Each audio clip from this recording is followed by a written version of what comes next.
Diaz. What up, Bill? Yeah, on the WBC it says he says he's undisputed. Man, why they don't want to What up, talk to Joe? you, Bill? Hey, listen, man, I was in the back, and Lou, the same security guard that say that Lou, that was stopping Lou from getting in the ring now work for Lou, and they were stopping me from getting on the show. Hello, shout out to the boxing voice, the voice of the people. We in this thing, man. Hello, how are you? Lady Chan, Ness. What's up, Bill? And everybody on the panel. God, Yeah, up, man. Joe? It seems like everybody wants to get paid, though. I'm about to call you, Lou. Everybody wants to get paid, Bill, And for Lou, I kind of understand him. I don't know if you can put yourself in his situation. He's got a shitload of fighters, doesn't have a network, and now he's got a hot commodity, and he's going to try to leverage that commodity is what I hear. Yeah. Yeah, I heard a lot of bullshit. You know what I mean?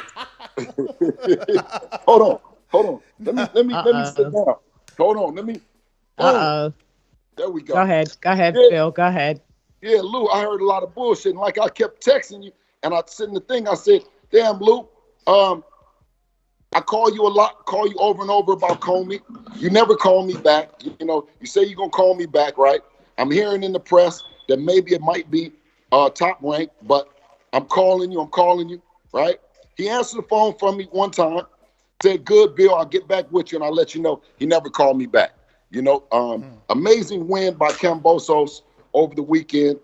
Cinderella story, comeback story of the year for Lou, or comeback of the decade, being a promoter that's on the outs, doesn't have a network, doesn't have any really strong relationships, and has been doing the hardest work in business and moving a fighter without having a network. So he's been doing an amazing job, as well as we've been doing the best job that we can as well. And I think that when you've been in that position and you have an opportunity to pull somebody else up in boxing, right, then that's what you do. It's so many times that everyone, when they get in that position, that golden position, that seat, they do nothing for boxing that they say that they stand for, right? Now, when Lou was on the outs and his fighter wasn't hot, he was hoping that he would get the opportunity from other promoters and other networks. Now his fighter is hot based on him fighting on Dazn, and here you come with the bullshit. Dazn has another fighter that's hot on there, and we can make the fight happen.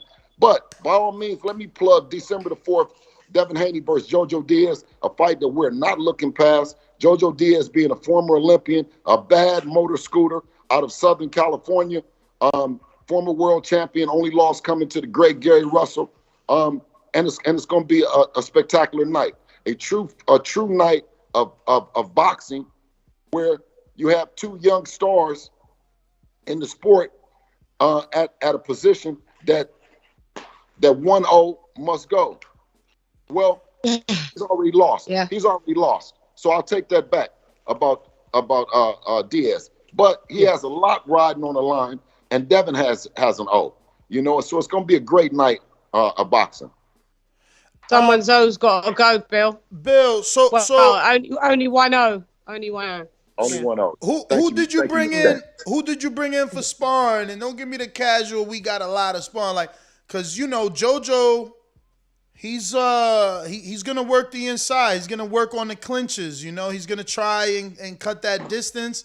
He's not your traditional Mexican, but he likes to, do work. Well, in all fairness, that we've been doing this shit for over 15 years. It's been sparring partner after sparring partner, drill after drill, mile after mile. You know what I mean? To get to this point, Devin is more than ready. We had guys like Jono Curl who came in. Shout out to Jono who came in from the UK. And a couple other guys that, we rotated in there. Guys would spend 1 or 2 days with us and wouldn't be able to last. We had the veteran and Chop Corley, who was in as who helped a lot and did a lot of talking, a lot of strategy in terms of just getting into the mindset of what a southpaw does and what he's thinking and what his angles are. We just had a tremendous camp. We have a healthy Devin Haney. And we just look forward to it, Ness. We really, really genuinely are looking forward to Saturday night. So, Bill, can I just quickly, Chula? Bill, do you get Devin to spar guys that are heavier than him? Well, it depends. It's kind of hard. It was not kind of hard. It was extremely hard in this fight to get a fighter that has enough weight on him, but also is short enough that fits inside of the package that Jojo Diaz brings. He's small, compact, and very explosive, similar to in size, similar to a Tank Davis. Not as explosive, but when you talk about getting someone that size and being explosive, there's very few guys that can do it. Yeah, because I was just thinking of, do you know who I was thinking of? He's not in the same weight cat. He fights at 47. Michael Mickinson.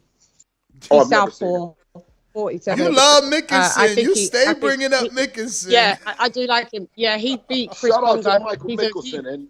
He's a sound southpaw. I think he's really underrated. So I was just thinking maybe to have him. But he's a welterweight. He's a welterweight. Yeah, I know. That's why I was asking Bill. I think he's around the 5'8" mark. Oh, yeah, he'd probably be too tall and too heavy. We were trying to look for 5'8", 5'7". But shout out to Mickelson and what he's doing. I haven't heard of him, but I'll be sure to take a look. Yeah, I mean, he's on my radar because he beat my guy Chris Congo. I was really big on Chris Congo from the UK, slick welterweight. I thought he was going. Hope he bounces back. I thought he was going to go straight to the top. I know Lou. Lou is a veteran, Hall of Fame promoter, but he haven't been promoting that long since this social media thing is going on. And one thing that the old promoters are doing, and I hope that he doesn't do this with his fighter, is try to piss on the people's head and tell them that it's raining. You know what I'm saying? And just saying that you can do whatever that you want to do. He'll see. Teofimo Lopez had a problem doing it. Ryan Garcia didn't have a problem doing it. Jojo Diaz had a problem doing it, and so on and so forth. You can't just do it. It's a different time and a different era where promoters could force the narrative or put the narrative on their favorite reporter, their favorite media outlet, whether it be New York Times, whether it be LA Times, whether it be Sports Illustrated, and the narrative would get across to the people, you know what I mean, unchallenged. The days are over with that shit. Lou, you can't come on the Boxing Voice and sit and talk bullshit and talk about Devin and not expect for another promoter to come on and answer the questions that you're asking to the people. You know what I mean? It's just the days of that is over. It's time to fight. Yeah, I mean, I am concerned though. Like, I look at it like Tio was looking past Kambosos, and I don't want Devin to look past Joseph Diaz. We had Ken on the show who spent a lot of time with you guys, and he did lean Devin. He said, look, I would prefer to go watch tape because I know Jojo very well, and I know Devin well because he's done so much sparring with you guys. But he said that, he had scored Jojo when he was in the Olympics. Like, he was one of the coaches, so he had to kind of recruit him and give all his flaws and all his, strong suits so that he just made it clear that this was going to be a tough fight. And I'm like, man, I wasn't thinking that. I'm like, this guy is 122. Devin is such a great boxer. So as it's getting closer, I am getting a little worried. Now I hear you focus on Kambosos. I don't want you to do the same, Tio. They were looking past. No. It's a different responsibility that I have. I have to wear a couple different hats in our business. We're not looking past Jojo Diaz.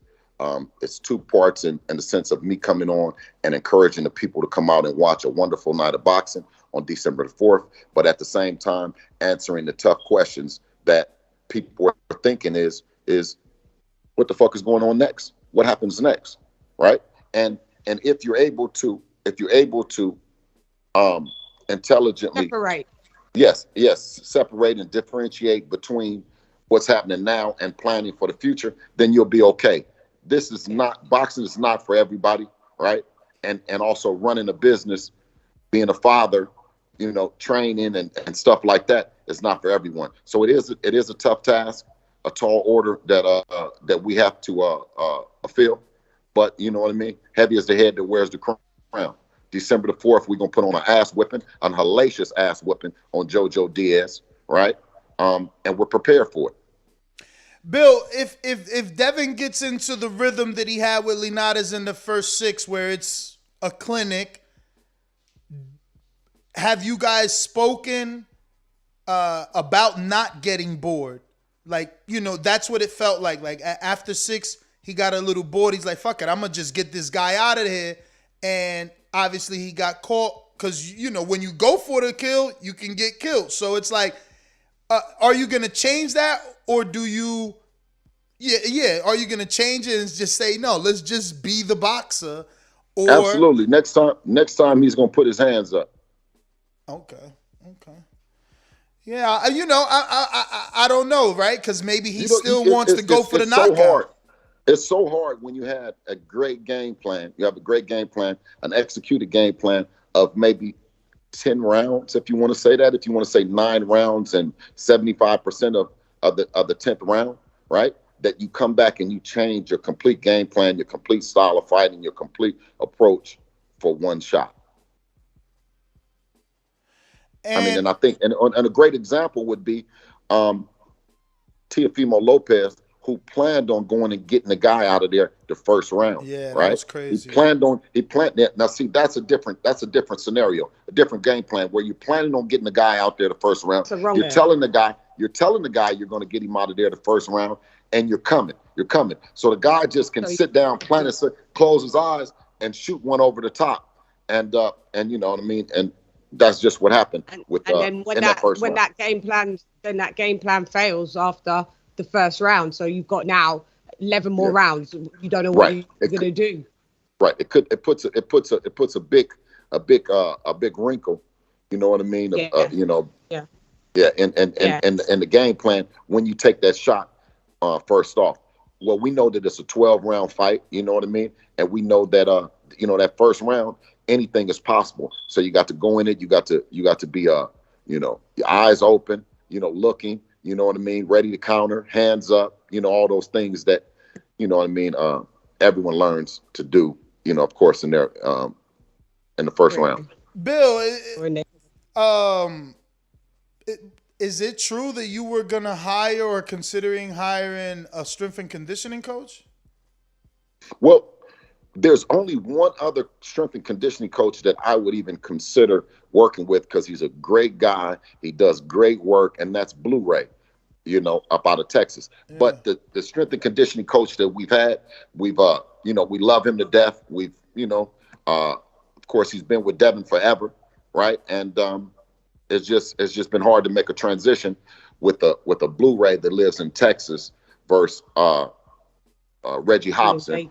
Reggie Hobson, who's here in Las Vegas, who helps tend to Devin's strength and condition on a daily basis throughout the year, whether it's the regimen of getting ready for a fight or the recovery aspect. You know what I mean? Keeping everything loose and fluid. So I think Bill, Reggie has done a great job. Mm-hmm. And Bill, do you think that Devin's chin is underrated? Because I think it is. I think, because people saw him get buzzed. He's the only one that didn't get dropped now, right? Yeah. So I don't understand why his chin is being massively questioned. I mean, Linares was one of the hardest punchers in 35. Devin got buzzed. There's no shame in getting buzzed. He didn't get dropped. Why is that such a big issue that people are making that? He got buzzed. It's because Linares was on the backside of the career. So, it opens the door to take a shot at Devin.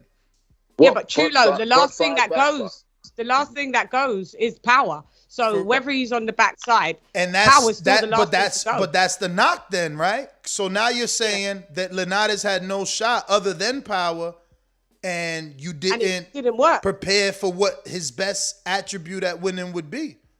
And it's not that he didn't prepare. He just got loose. He got comfortable. Well, no, you go into it knowing that you're in shape, right? And you've seen Floyd take the big shots, and I think that a lot of times that it comes with being in shape. Devin was in shape like a motherfucker. He took the shot, and that's what it is. It's a shot. But very rarely do you ever hear so much talk about a shot. Yeah, like it was a bad thing. Fighter. You know what I mean? I thought it was a good thing. He took the shot and he survived. It's because he didn't get dropped. When you're undefeated, people are looking for chinks in the armor. You know, absolutely. T.O. was going through that. T.O. was just went through that. No, we accept it. We accept it, and now we take it as a personal challenge that we don't get hit with another shot like that. We don't go out and just stick our chin out to prove that Devin has a chin. We then take it as a challenge and say, okay, well, this next fight, we're going to get through it without getting hit with any of the big shots from Jojo. But if you do, it is comfort to know it's that part of the game. It's part of the game, and he has got a good chin. And being dropped, as we've seen with Kambosos, doesn't mean just because you get dropped doesn't mean you can't win a fight. I mean, that's Was there anybody, Lady Chan? But I love Teofimo's fans. I love Gervonta Davis's fans and Ryan Garcia's fans because they ride so hard for their fighter, and you gotta respect it, no matter what. If the fighter went down, you know, they respected. The fighter lost, they respected. They totally respected the fight. If the fighter is not fighting up to the competition that is expected of the general consensus, then they still ride with them. You just gotta love it, and that's just part of the sport. Hey man, you know, I'm a Raider. I'm a Raider when they were in Oakland, Los Angeles, and Las Vegas. I'm still a Raider. I just ride with boxing. I have favorite fighters, but at the end of the day, I'm gonna ride for boxing. I'm not gonna cap just because that's my favorite fighter. Right. No, Bill. I won't say that Carr is better than Tom Brady. Yeah. You know what I'm saying? I'm like a cat like that, you know? Yeah. I'll say that, you know what I mean? That we're tough and we keep on going. We keep fighting. Even sometimes when they don't. Bill, did you watch that Jamal James Butayev fight? No, I didn't. The reason I ask is because this guy is very dirty. I'm probably pronouncing his name wrong. Is a Lou fighter, but he turned them over to PBC. He just told us because they got all the welterweights and 54-pounders. But he's very dirty. But it was like in an effective, the referee ain't seeing it type of way. And I feel like, you know, JoJo's gonna do that. That same Canelo, you seen Canelo plant, right? You seen Canelo punching on that hip and on that backside. You know, I just want Devin to be ready for that. Like, this is what JoJo is going in there to do. Get close, put him on them ropes, and try to let shots go, you know? Yep. No, we are completely ready for JoJo and whatever JoJo brings to the table. Very much looking forward to Saturday night and hoping and expecting a healthy, you know, and outcome. And very courageous, healthy and very courageous Jojo Diaz. I gotta ask as a father. I'm sorry, Shan, because as a father trainer, just seeing the Crawford Porter fight, you know, and now your son fighting on Saturday night. Like, what did you think of the stoppage? And you know, what are you gonna do if you're in that situation where Devin takes two knockdowns in one round where you never seen him knock down? Well, we don't want to think negative or project any kind of negative out into the universe. Of course. But as a father and trainer, you must differentiate between the two at that particular moment. And as a trainer, right, you have to make an intelligent decision about your fighter and looking on your fighter. Initially, of course, you know, as a fight fan, you know, I was against the decision that Kenny Porter made. But after listening to more of what Kenny had to say, more of what Sean has repeatedly said over and over again, it was just some things that were happening at their camp. And I think that they lost the fight as good as he did, as great as Sean did against the pound-for-pound star and Terrence Crawford. The fight for them, they lost it at camp. The disconnection happened. I was against it at first, but I'm like you. The more I heard what they had to say, I kind of got a different perspective. Yeah, I understood it. The more interviews Ken and Sean himself did, you know, I understood that Sean was already, you know, had one foot out the door, and it is what it is. Yes. You know. Yes. But Bill, I gotta ask because you know, obviously, I've been betting. We bet a lot now that they've made betting kind of legal everywhere, and you know, shame on you, brother. Shame on you, man. I need a you're win because not supposed I picked Canelo to win by decision, and I put a lot of money on that. So I need a win, man. You know, and obviously, your son isn't the favorite to get the knockout.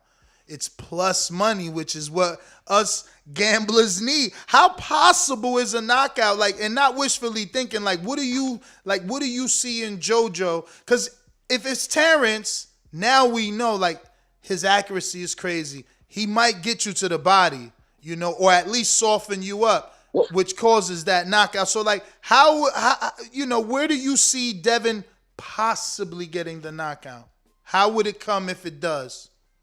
One thing about at this level of play, why we love it, right? And for a fighter like Devin is that we're hoping that he's not coming to lay down, that he's coming to fight, right? He's coming to fight.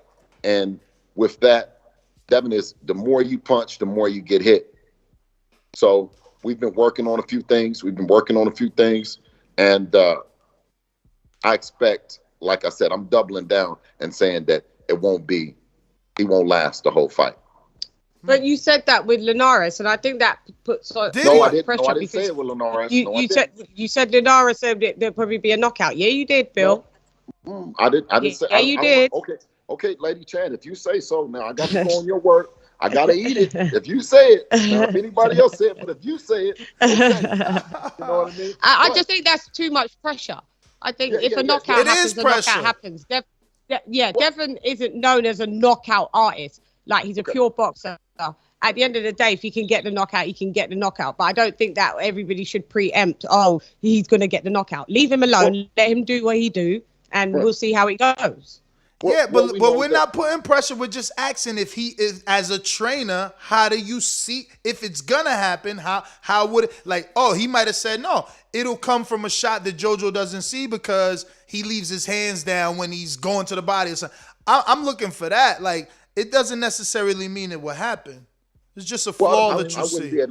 I wouldn't be at liberty to discuss any game plan, especially a shot that we see that's going to happen. Yeah. You know what I mean? But one thing that I do say is that the work rate and the volume that he's going to put on JoJo, right? The length that Devin presents, you know, the speed that he presents, and I think it's definitely going to be Devin is going to be the fastest fighter that JoJo has seen thus far. And wow, faster than Gary. Yes. That's going to be interesting to see. Mm-hmm. Muy interesante. Oh, man, I had another one. So, how are ticket sales? Obviously, in this generation, that's important, unfortunately. Well, their ticket sales are good or okay. You know what I mean? We would like for ticket sales to be better, but when you're going up against Mayweather and also going up against Tank, who's fighting the very next day, you know what I mean? You know, we share the same fan base, and it's no slight towards any of our fans that go to Tank's fight on Sunday and aren't able to afford to come to our fight on Saturday, right? We understand that. We know that on this particular weekend, we will definitely have a split in our fan base. In both our fan bases. Oh, this is what Devin I wanted. going into the no, fight. No, wait, because this is what I wanted to ask, and it slipped, man. I gotta find who is coughing? That's you. I gotta find out what's going on, right? Yeah. So, is Ben the head trainer? Are you the head trainer, or is it Mickey? Because they all claiming. Everybody's claiming. I see Mickey post something about how, you know, T.O. went a split decision with Kambosos, and he put his face in his face, and he's like, you know, my fighter is going to do X, Y, Z to Kambosos, meaning Devin. And he said, watch what he do Saturday. But then you got Ben Davidson saying, my fighter too. It's like, what's going on? Everybody, who's gonna be in the corner Saturday? Well, the one thing that I don't want any kind of misunderstanding about what we're doing versus what a Crawford is doing or a Canelo is doing. Every team, no different than what Tank Davis is doing when he brought in Barry Hunter, right?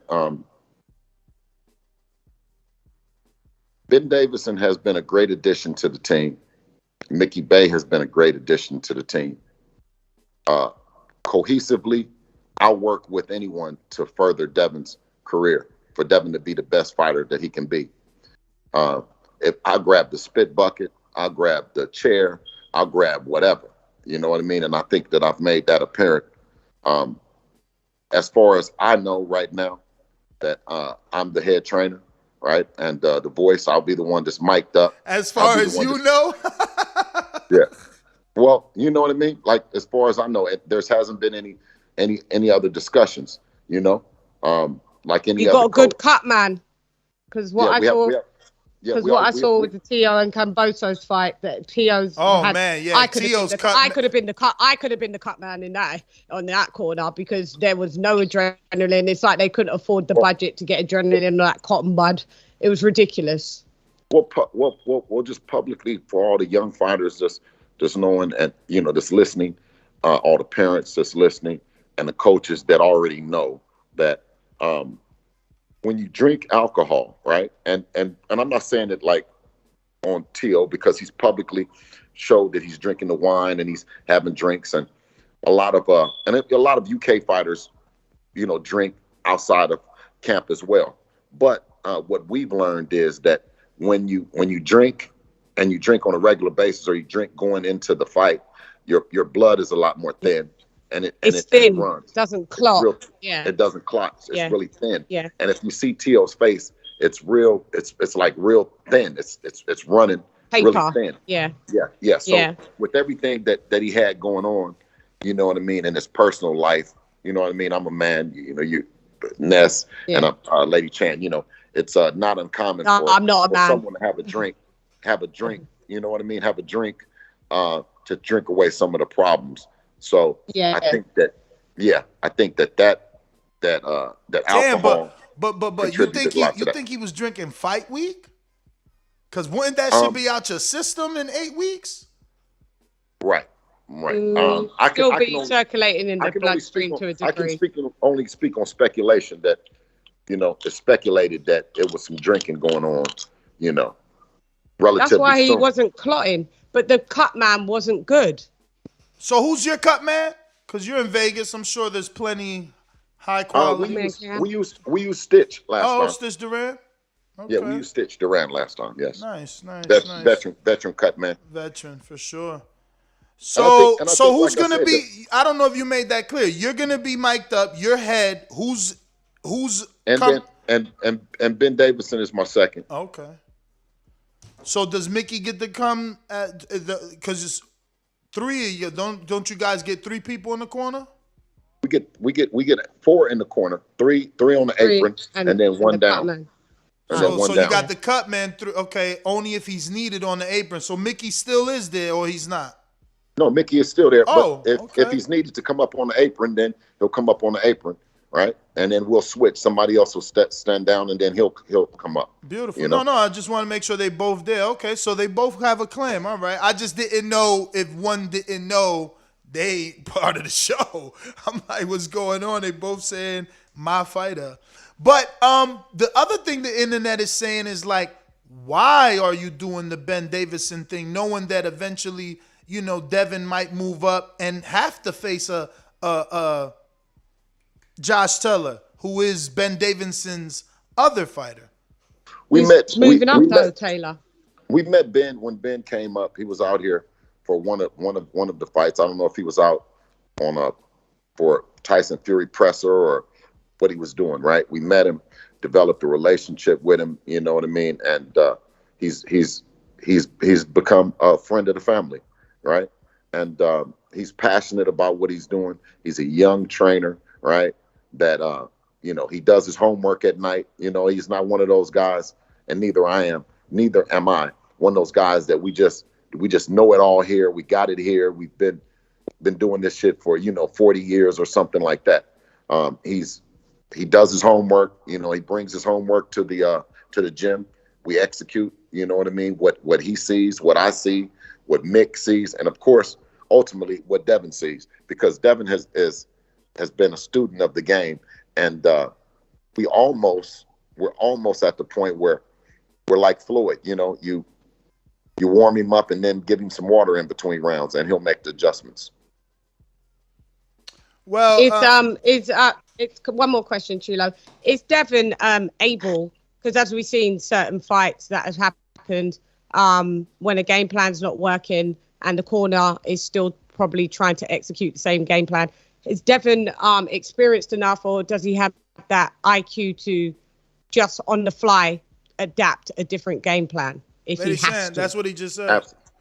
No, absolutely. Sorry, I must have missed that. Sorry. He said you warm. He's a mean joker too. He's a mean joker. He'll come back and he'll let you know, I see something else. Let me work. I got it. I got it. I see something. You know what I mean? So, and ultimately, like I said, we're his eyes that we report information that we're seeing. He assesses it, makes the adjustment on the fly in the way that he wants to make it.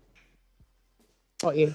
Well, Bill, I got a shitload of callers. As you know, I've been gone for like 4 days, so phone lines lit up. If you want to stick around, you're more than welcome. But I gotta get to these guys. Okay, get to a couple callers. Let me, because I'll start pulling my hair out. Somebody call and say some shit that I couldn't answer. So let me sit tight for a minute.